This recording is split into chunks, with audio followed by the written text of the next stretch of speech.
Yeah, I guess, have you noticed defenses changing and adjusting to account for you more recently?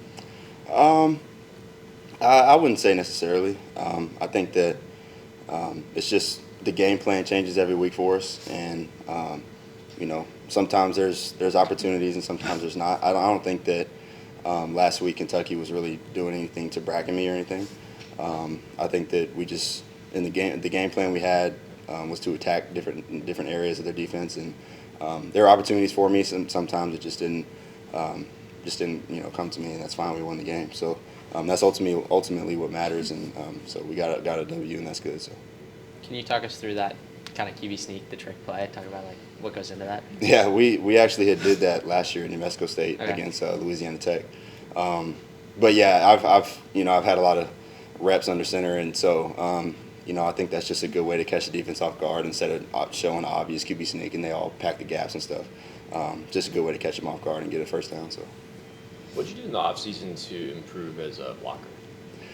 Just a lot of technique work with my coaches because that's just a lot. That's something I've really never done. Really in my whole life. I played quarterback my whole life and never blocked anybody. So that was the biggest thing that I had to learn at tight end was the blocking aspect, and really it was just a lot of work just with my footwork and where I'm placing my hands, and there's still a whole lot I got to work on.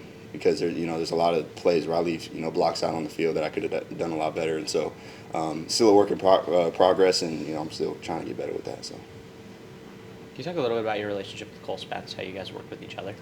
Yeah, I love Cole, man. I mean, one thing about Cole is he's really intentional about his work, and he inspires me in a lot of ways.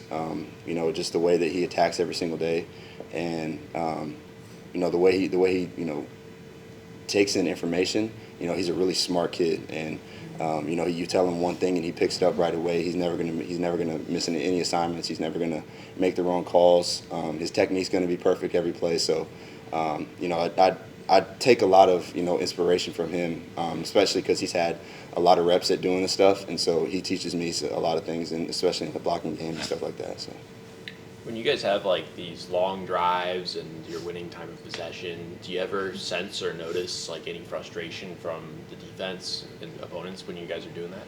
I would say so. I mean, I feel like that's going to be the case for any defense. The defense is their job is to get off the field, and so when they're on the field for a really long time, I think it's really frustrating, not only for them but for the coaches. It's just.